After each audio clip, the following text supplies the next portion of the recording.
이제 8장부터 10장은 우상 제물에 관한 그 말씀이다라고 제가 설명을 드렸습니다. 그래서 3장을 할애해 가지고 이제 우상 제물을 먹는 문제에 대해서 사도 바울이 그 답변을 하고 있는데, 이제 8장을 통해서는 우리가 꼭 기억해야 되는 것이, 하나는 그 지식을 통한 자유. 아마 참 이 지식이라는 거는 뭐 놀라운 거죠. 예수님께서도 진리를 알지니 진리가 너희를 자유케 할 것이다. 그래서 이 진리를 알게 되면 뭐 사람들은 때로는 뭐 미신이라든가 아니면 그 그릇된 지식이 주는 하나의 그 노예 생활이 있습니다.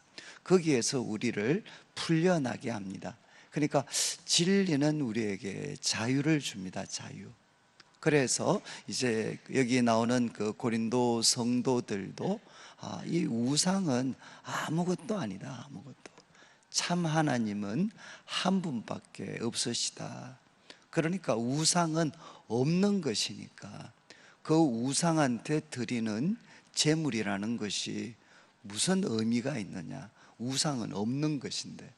그래서 우리들은 얼마든지 이 우상을 드리는 신전에 가서도 그 음식을 먹을 수 있다. 이게 진리를 가진 사람들이 누리는 자유이지 않느냐. 그래서 한쪽에서는 진리가 주는 자유에 의해서 행동을 합니다. 그런데 이제 이 행동이 자신에게는 뭐 자유로울지 모르겠지만, 그러나 그것을 보는 사람들 입장에서는, 그와 같은 진리의 자유를 누리는 사람들에게는 아무런 문제가 없지만, 아직 신앙생활을 갓 시작하고 아직 그런 진리가 주는 자유를 누리지 못하는 믿음이 어린 사람들이 있습니다. 그래서 그 사람들이 볼 때에는 이 행동은 이해가 되지 않죠. 그렇지만 자기가 볼 때 참 훌륭한 그런 점, 또 신앙의 선배가 그렇게 하니까 자기도 이렇게 따라가다가 결국은 어떻게 되느냐, 이 마음으로 소화를 하지 못하니까 결국 그는 우상을 섬기는 그런 쪽으로 그냥 이렇게 넘어져 버리는 거죠. 아마 남자분들은 모르겠습니다. 남자분들은 이렇게, 저도 대학교 들어갔을 때 이제 저한테 술을 권했던 사람들이 누군가 하면 교회를 오래 다녔던 분입니다. 우리 선배들이. 그래서 제가 저는 교회 다니니까 저는 못 먹습니다. 그러면 꼭 그때 했던 그분들의 말씀이, 그런 유아기적인 신앙을 버려야 된다. 그래서 아주 고등한 신앙은 뭐냐, 술을 한잔 하면서도 하나님에 대한 사랑, 그리고 또 이웃에 대한 사랑, 그거를 유지할 수 있어야지. 그러니까 정말 제가 헷갈리더라고요. 저는 이제 우리들 주위에 참 많은 분들이 신앙이 좋다고 생각하는 분들, 특별히 진리가 주는 자유를 누리면서 맛본 사람들, 그런 사람들의 행동을 흉내내다가 오히려 믿음에서 실족하게 되는 많은 경우를 우리는 보게 됩니다. 그러니까 그 일이 바로 이 초대교회, 고린도 교회에 있었던 거죠. 그러니까 진리가 주는 자유를 가지고 행동할 때 본인은 문제가 없지만 그것을 바라보고 흉내내는 사람은 얼마든지 넘어질 수가, 그 사람을 넘어지게 할 수 있다는 것. 그래서 사도 바울은 우선순위를 정합니다. 신앙이 주는 자유는, 지식이 주는 자유는 무엇의 통제를 받아야 되느냐? 사랑의 통제를 받아야 된다는 것입니다. 내 행동이 지금 나와 같이 있는 사람들에게 도대체 어떤 영향을 줄 것인가, 그 영향을 생각하고 사랑으로 진리가 주는 자유는 통제되어져야 된다. 이것이 우리 기독교, 특별히 교회 공동체가 우리가 반드시 가져야 되는 중요한 자세라는 겁니다. 그리고 이제 9장에서는 사도 바울께서 이 원칙을 자기의 삶에 적용시켰던 이야기를 하죠. 두 가지 이야기를 했습니다. 자기는 사도로서 충분한 자격이 있고, 그리고 또 그 자격에서 하나님이 허락하신 충분한 권리가 있다는 겁니다. 그런데 이것을 어떻게 했느냐? 포기를 했다는 거죠. 포기한 이유는 무엇인가 하면 혹시라도 이것이 복음의 장애물로 작동할 수가 있기 때문에, 이제 복음의 장애물이 될 수 있는 위험성이 있기 때문에 하나님이 자기에게 주신 정당한 권리도 그것을 제한을 했고, 결국 이것이 하나님 앞에 섰을 때 자기의 자랑이 될 수 있다.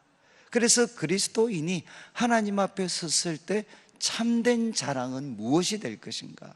여러분, 우리가 이제 삶을 마무리하고 하나님 앞에 섰을 때 그때 도대체 무엇이 하나님 앞에 자랑이 되겠습니까?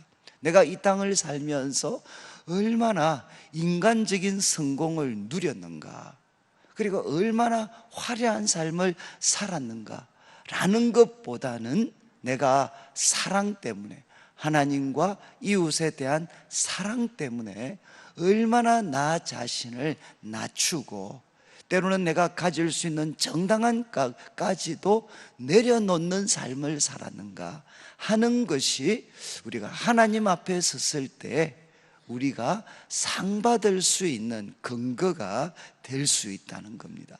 그러니까 이제 얼마나 올라갔는가 하는 것 때문에 하나님께 상 받기보다는 하나님 때문에 얼마나 많은 것들을 내려놓았는가 하는 것이 우리가 하나님 앞에 섰을 때 칭찬의 기준이 될 수 있다는 거죠. 그리고 또 이제 사도 바울이 9장 후반부를 통해서 이야기한 것은 무엇이냐? 자기는 모든 사람들로부터 자유로운, 나는 그리스도에 속한 사람입니다. 사람으로부터는 자유를 갖고 있는 사람이죠. 우리는 누구의 종도 아닙니다. 그렇지만 그 종을, 그 소위 자유를 어디에 사용을 했느냐?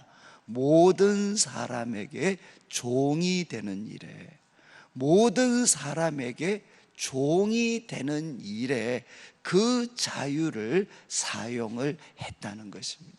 저는 아마 참 어떤 이 그리스도인이 바로 이런 사람이구나.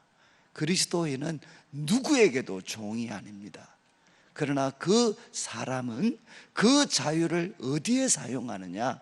모든 사람을 섬기고 모든 사람에게 종이 되는데 거기에 사용해야 된다는 것. 특별히 우리가 지도자들은 나를 기쁘게 하는 사람이 아니라 바로 그들을 기쁘게 하는 사람이 되어야 된다는 겁니다. 그리고 이제 오늘 다루는 10장 1절부터 13절은 우상 제물의 문제를 지금 이제는 구약의 하나님이 주신 구약 성경을 통해서 이 문제를 성경을 통해 다시 한번 조명을 합니다. 조명. 그래서 우리가 9장 마지막 절에 이런 표현이 있었습니다. 다윗이 자기는 지금도 자신을 쳐서 복종시킨다. 자신을 쳐서 복종시키는데 이유가 무엇인가 하면 남에게 전파한 후에 자신이 도리어 버림을 당할까. 이 버림을 당한다는 것은 하나님 보실 때 부적격자로 드러나는 겁니다. 실컷 남에게는 복음을 전해서 다른 사람은 유익하게 해놓았는데 막상 자신이 하나님 앞에 섰을 때는 상을 받는데 부적격자로 외면당하는 그런 일이 생길까 나는 두려워한다. 이렇게 바울이 표현을 했습니다.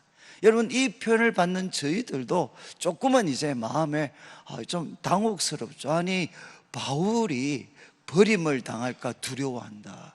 이거는 너무 좀 심한 거 아니냐 라는 생각을 할 수가 있습니다. 그런데 이제 바울이 이렇게 표현한 다음 10장 1절은 무엇으로 원래 시작을 하느냐? 우리나라 말은 빠져 있습니다. 왜냐하면으로 시작을 합니다. 왜냐하면, 왜 내가 내 자신을 쳐서 복종시키는 그런 삶을 내가 살아가느냐? 왜냐하면 그 이유는 성경을 보다가 성경을 통해서 나는 내 자신을 쳐서 복종시키는 이 삶을 살아야 되겠다. 그는 결심을 했고 그것을 행동에 옮기고 있다는 겁니다. 그러면 이런 생활로 바울을 이끌었던 그 구약의 말씀이 뭔가 하면 10장 1절에 왜냐하면 나는 너희가 알지 못하기를 원하지 않는다. 이거는 꼭 알았으면 좋겠다.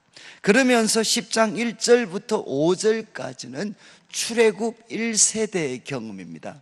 그러니까 우리 출애굽기 그리고 민수기에 기록되어져 있는 출애굽 1세대의 경험, 그 경험, 구약에 기록되어진 그 경험을 자기가 묵상했기 때문이라는 거죠.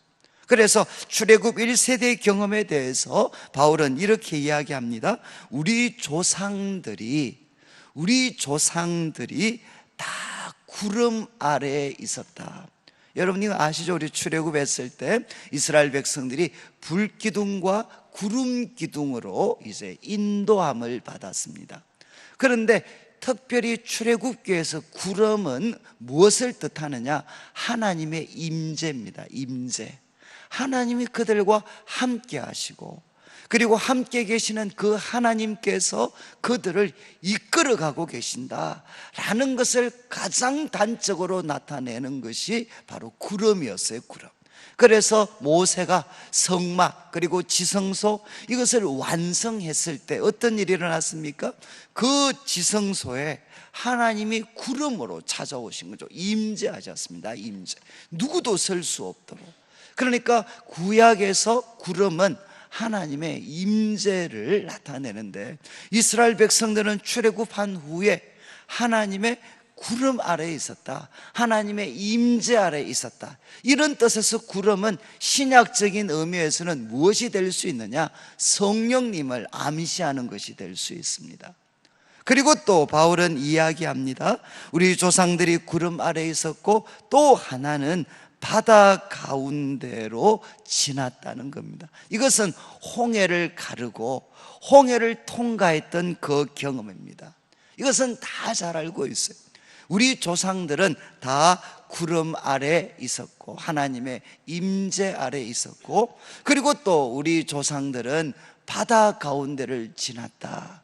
그런데 이 바다 가운데로 지났다, 이 홍해 경험을 신약 성경은 대부분 무엇과 연결을 시키느냐? 세례와 연결을 시킵니다. 세례. 지금 홍해 그 이전은 누구의 결국 통제를 벗어나지 못했느냐? 애굽, 그러니까 이집트 바로의 통제를 벗어나지 못했죠. 그러나 그 이집트의 통제에서 완전히 죽고 이제는 모세로 대표되는 하나님의 사람으로 그들이 새롭게 살아나는 것을 무엇을 통해서 일어났다고 보느냐? 바로 이 홍해를 건너는 경험입니다. 바로 홍해를 통해서 이 바로와 그에 속했던 모든 애굽의 군대는 거기에서 몰살을 당하게 됩니다.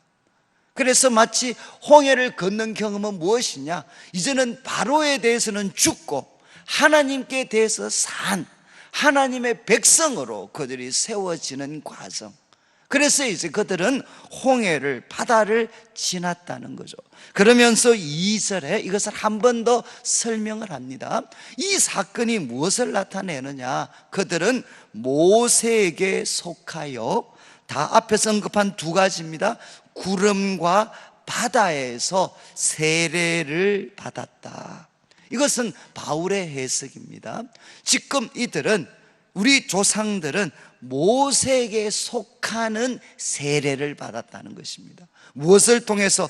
구름과 바다에서. 구름과 바다를 통해서 그들은 모세에게 속한 세례를 받았다. 자, 이것은 이제 구원입니다. 세례입니다. 세례. 그리고 3절을 보시면 다 같은 신령한 음식을 먹었다. 이게 성경을 오해하시기 쉬운 게 신령하다는 표현인데, 이 신령한 음식은 우리가 생각할 때 꼭 요술 같은 그런 음식을 생각할 수 있어요. 먹어도 또 생기고 먹어도 또 생기고, 그런 뜻에서 신령한 게 아니고, 신약 성경에서 신령하다는 표현은 무엇인가 하면 신적인 기원입니다. 하나님으로부터 난, spiritual이라는 표현의 가장 핵심적인 뜻은 뭔가 하면 하나님으로부터 주어진 신적인 기원을 나타내는 겁니다. 그러니까 이스라엘 백성들은 광야에서 무엇을 먹었습니까? 만나를 먹었죠. 그 만나는 하나님이 주신 것이죠. 그러니까 그 떡이 무슨 떡이 되느냐? 신령한 떡이 되는 겁니다.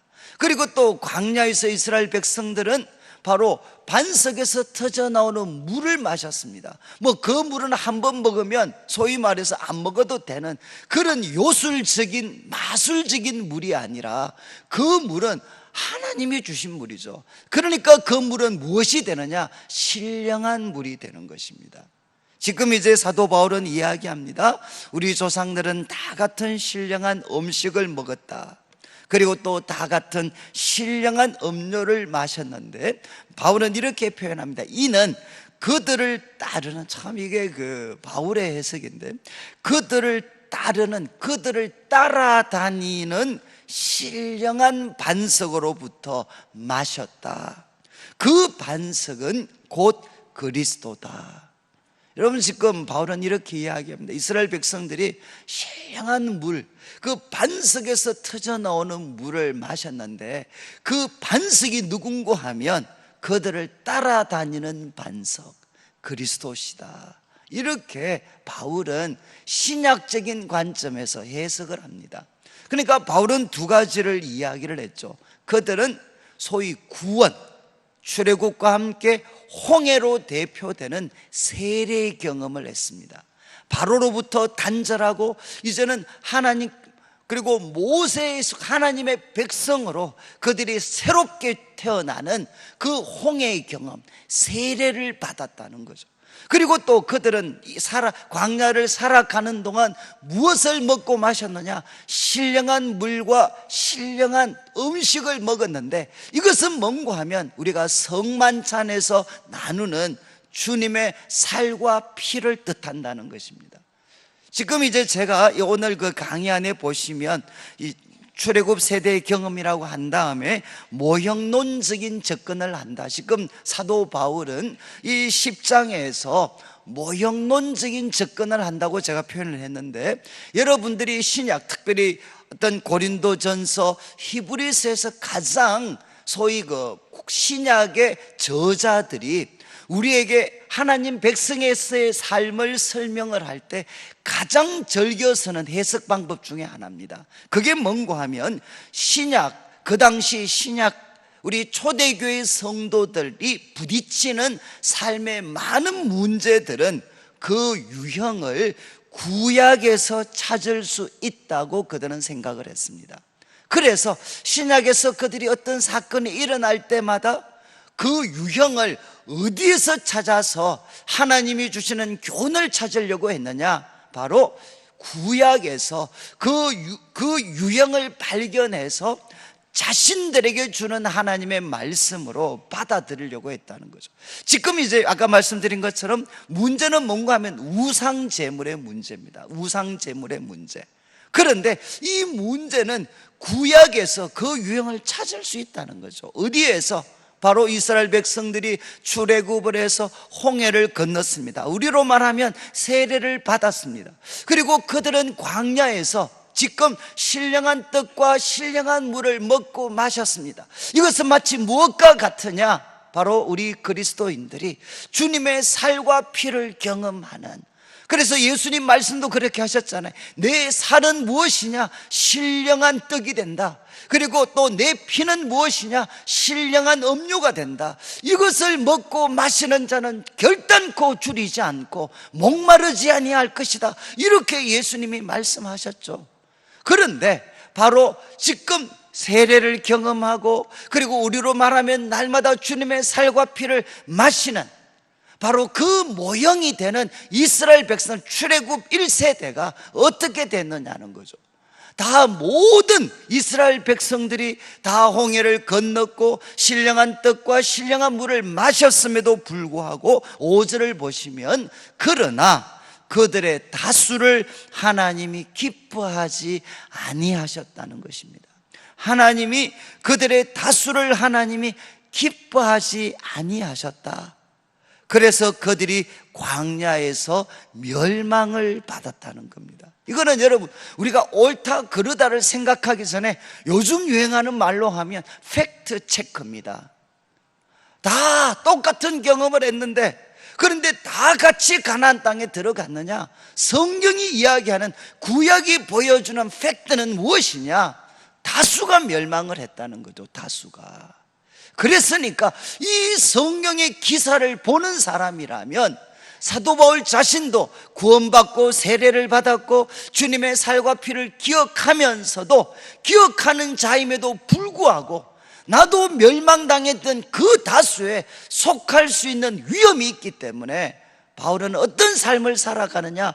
자신을 쳐서 복종시키는 삶을 말씀을 통해서 배워서 내가 그렇게 살아가고 있다는 겁니다. 그래서 6절 말씀은 이제 이렇게 이야기하죠. 이러한 일은 우리의 본보기가 된다. 제가 이제 강의 안에 본보기는 뭔가 하면 이제 규범으로 제시된 사례다, 이렇게 제가 그냥 표현을 했습니다. 바로 이 구약의 사건은 우리에게 무엇이 되느냐?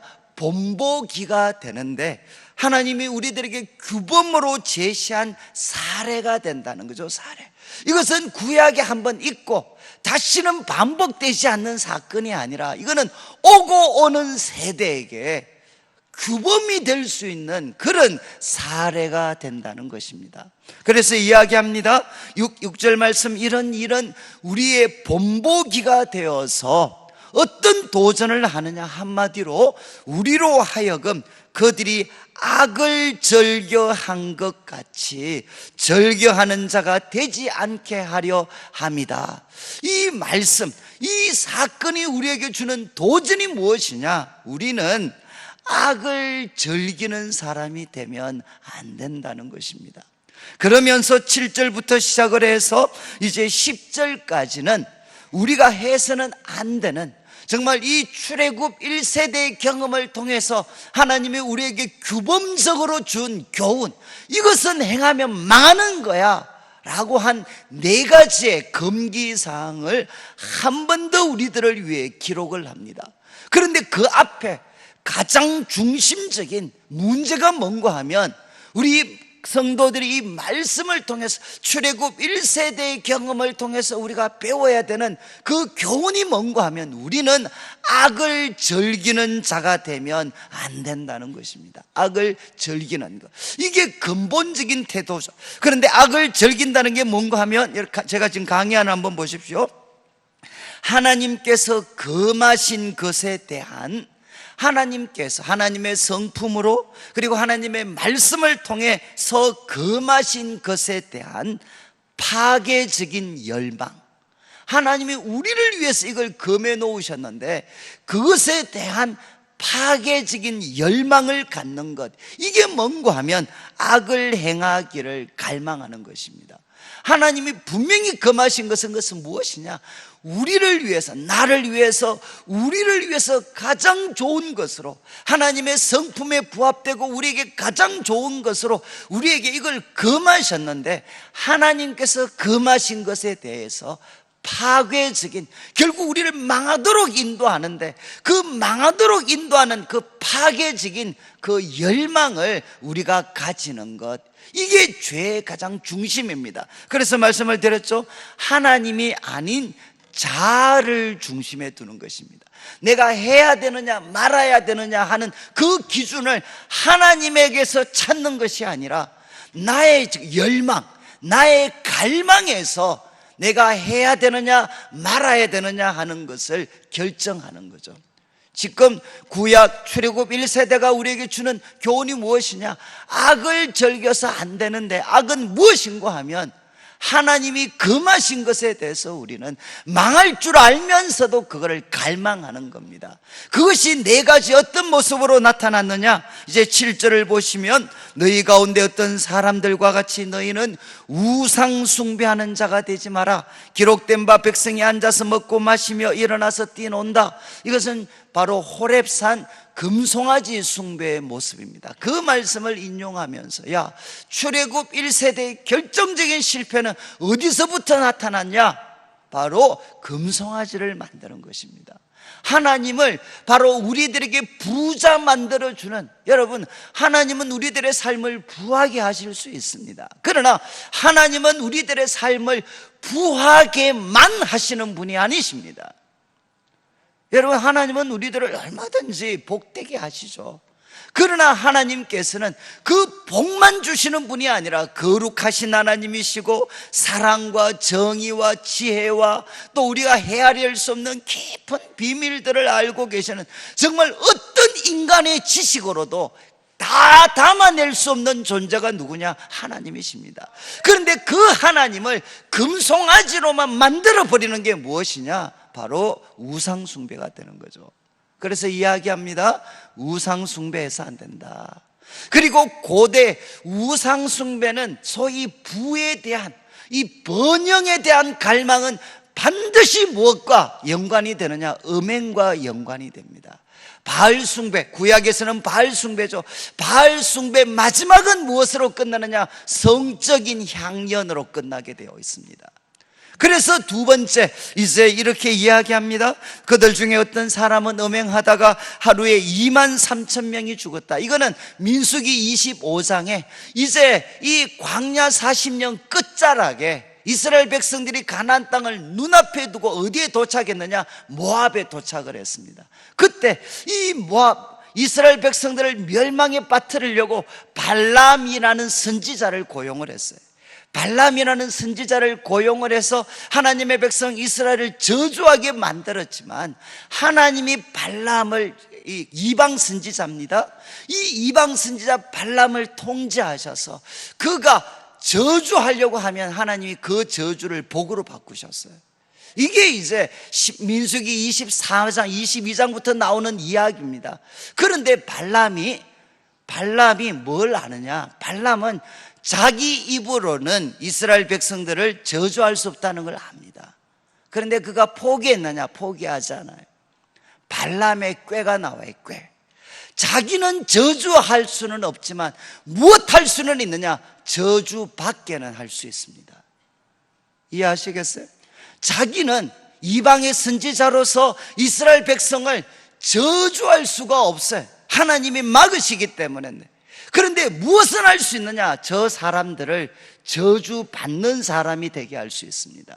그래서 무엇했느냐? 모압 여인들을 불러놓고 그 모압이 벌이는 그 화려한 제사, 그 화려한 잔치에 이스라엘 40년 광야 생활했던 사람들 모아놓고 불러서 환영 축하해 주면서 어떻게 합니까? 거기에서 이제는 우상숭배와 함께 음행에 빠지게 됩니다. 지도자들이 음행에 빠지게 돼. 40년 광야 생활했던 사람이 그 광야의 화려한, 그 모압의 화려한 잔치에 그냥 빠져서 결국은 음행을 합니다. 그래서 어떻게 되죠? 하나님께 저주받는 백성이 되게 해서 2만 3천 명이 죽습니다. 그래서 이야기합니다. 음행하지 말라는 것입니다. 부에 대한 갈망은 반드시 우리를 무엇에 빠뜨리기 쉬우냐? 바로 음행에 빠뜨리기 쉽습니다. 그리고 세 번째는 무엇인고 하면 9절에 바로 시험하지 마라. 참, 이 시험이라는 말이 제가 그 유인물을 보시면 이렇게 되어 있죠. 자신의 욕망으로 하나님의 인내심을 시험하는 겁니다. 여러분, 자신의 욕망을 갖고 하나님의 인내심을 시험하는 거죠. 야, 우리 어린애들 키워보시면 잘 알잖아요. 애들이 부모들을 자꾸 시험해. 딱 이렇게 한번 나쁜 짓을 좀 해놔놓고 그 다음 뭐합니까? 아빠 엄마 눈을 딱 봅니다. 이렇게 한번 보고 아빠 엄마가 가만히 있어요. 그러면 또 어떻게 하죠? 거기에서 하나 더, 또 조금 더 나쁜 짓을 또 해. 그래 또 얼굴을 봐요. 그러다가 이제 어느 선을 딱 넘으면 갑자기 빡 오잖아. 바로 그 장면과 비슷합니다. 자신의 그 욕망을 가지고 하나님을 시험하는 거죠. 내가 이 정도 나쁜 짓은 괜찮지, 세상에 대해서 이 정도는 괜찮지, 이 정도는 괜찮지. 그러다가 어떻게 됐습니까? 뱀에게 물려 멸망하게 됩니다. 여러분, 자신의 욕망을 그거를 이렇게 합리화시키기 위해서 하나님의 인내심을 시험하는 그런 행동을 해서 안 된다. 그리고 네 번째가 무엇입니까? 원망하지 말라는 겁니다. 원망하지 마라. 이것은 이스라엘 백성들이 제가 드렸던 이 참고 구절, 출애굽기 16장은 출애굽 시작하고 나서부터 먹을 것이 없을 때 그들은 원망을 했습니다. 민수기 11장은 무엇이냐? 호렙산에서 1년 반 동안 우리로 말하면 수련회하고 이제 행군을 시작하는데 그 첫 번째 그들이 정착한 곳에서 하나님을 향해 원망을 합니다. 그리고 또 민수기 14장은 우리가 잘 아는 가데스 바네아, 그 가나안 땅은 눈앞에 두고 정탐꾼 보냈다가 그들이 원망합니다. 이스라엘 백성들의 광야 40년의 경험은 한마디로 무엇이라고 요약할 수 있느냐? 그들은 원망을 했습니다. 시작부터 끝까지 그들은 하나님을 원망하다가 이스라엘 백성들은 멸망시키는 자에게 멸망을 당하게 됩니다. 여러분, 구약의 말씀을 묵상했을 때, 출애굽 1세대의 경험을 우리가 묵상했을 때 우리는 무슨 교훈을 받을 수 있느냐? 하나님으로부터 구원, 그리고 또 하나님이 주는 신령한 떡과 물을 지금 내 것으로 취하는 경험을 한다 할지라도 나 역시도 어떻게 되느냐? 멸망당했던 다수에 속할 수가 있다는 거죠. 그러니까 우리는 무엇을 하면 안 되느냐? 악을 즐기는 자가 되어서 안 된다. 하나님이 아니라 나의 욕심을 내 삶의 중심에 두어서 안 된다. 네 가지로 나타나는데 우상 숭배하지 마라. 그리고 또 음행하지 마라.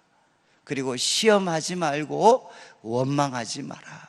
그러면서 11절부터 13절 결론을 내립니다. 그들에게 일어난 이런 일은 본보기가 되고 또 말세를 만난 우리를 뭐라고 했습니까? 깨우치기 위해서 기록되었다.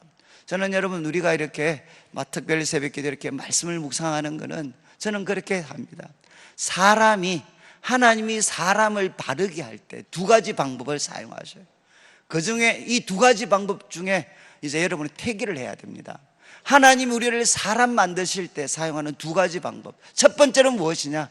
결국 우리를 벌을 줘서 우리로 하여금 징계를 해서 바르게 만드시는 방법이 있어요. 그건 다 아시죠? 하나님이 이제 징벌을 해가지고 하나님께 벌을 받아서 정신 차려가지고 바르게 되는, 이게 1번. 그 다음에 2번은 무엇이냐? 말씀을 통해 자신을 바르게 하는 것입니다. 이해하시겠어요? 이거는 여러분들이 선택하시면 돼요. 그래서 나는 막 벌 받아서 바르게 하겠다. 그럼 제가 예언할 수 있어요. 죽을 때까지 벌 받을 겁니다. 벌 받아서 하나 고치고 벌 받아서 하나 고치고 이렇게 사시든가, 하나는 말씀을 통해 자기를 바르게 하시든가. 저는 참 우리가 해야 되는 삶의 방식이 이 짧은 인생을 사는데 벌 받아서 하나 고치고 벌 받아서 하나 고치고 죽을 때까지 벌 받아서 고치는 이런 삶을 살 것이냐, 아니면 말씀을 통해 자신을 고치는 그런 사람이 될 것이냐.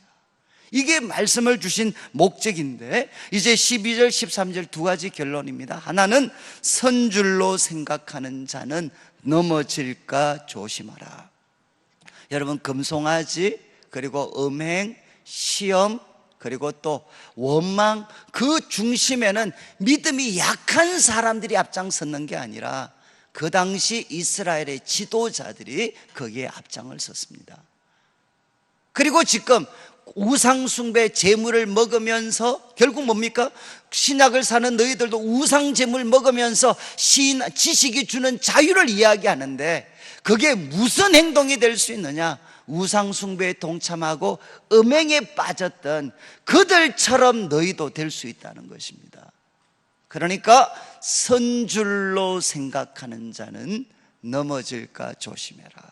여러분, 이렇게 말씀을 조금 배웠다고 말씀을 조금 안다고 나는 섰다고 생각하고 나는 이제 넘어지는 것과 상관없다라고 생각하는 것, 그게 사실은 가장 무서울 때입니다. 여러분, 운전도 그렇잖아요. 운전도 이제 해서 한 2, 3년 해서 이제는 괜찮을 거예요. 그때가 사고가 제일 많이 나잖아요. 선줄로 생각하는 자는 넘어질까 조심하고, 또 하나는 13절 반대로 사람이 감당할 시험 밖에는 너희가 당한 것이 없다. 결국 이 말은 무엇입니까? 이 땅에서 우리 성도들이 어떤 유혹을 당하고 그리고 어떤 외적인 시험, 어려움을 온다 할지라도 뭐라고 했습니까? 너희가 감당할 시험 밖에는 당한 게 없다. 오직 하나님은 미쁘셔서 믿을 만한 분이셔서 너희가 감당하지 못할 시험 당함을 허락하지 아니하신다. 그 다음 유명한 말씀이죠. 시험 당할 점에 또한 피할 길을 주신다. 여러분, 우리가 유혹이나 아니면 고난이 찾아와서 앞뒤가 꽉꽉 막힌 것 같지만, 그러나 그것은 무엇이냐? 감당할 수 있는 시험입니다. 그리고 하나님은 그 시험 당할 점에 무엇을 주시는 분이시냐? 피할 길을 주시는 분이십니다. 그러니까 어떤 유혹의 상황, 어떤 고난의 상황에 와도 여러분 낙심하거나 절망하거나 두려워하지 말고 바로 미쁘신 하나님을 의지해서, 미쁘신 하나님을 의지하면 하나님은 반드시 우리에게 피할 길을 주십니다. 오늘 말씀을 마무리하면서 여러분, 성경이 주는, 저는 우리 성도들이 정말 왜 말씀을 묵상해야 되느냐? 말씀을 묵상해야만, 말씀의 거울을 봐야만 어떻게 되느냐? 나를 정확하게 알 수 있습니다. 사람들이 나보고 당신 좋은 사람이다, 신앙이 좋다, 다 그건 별로 의미가 없어요. 사실은 우리가 정확한 거울에 나를 비춰봐야 되죠. 저는 우리 성도님들이 말씀을 통해서 다시 한번 바울과 같은 그런 살아있는 교훈을 받아서 악을 즐겨 행하는 자가 되지 않고, 특별히 우상숭배와 음행과 시험과 그리고 원망에 빠지지 않고, 특별히 선줄로 생각한 자는 넘어질까 조심하면서 하나님 앞에 다시금 도움을 구하고, 혹시 유혹과 고난의 상황에 있는 성도들이라면 여러분, 하나님은 믿을 만한 분이십니다. 그 하나님 의지하셔서 하나님이 주시는 피할 길을 걸어가실 수 있는 우리 성도들 되시기를 주님의 이름으로 축원합니다.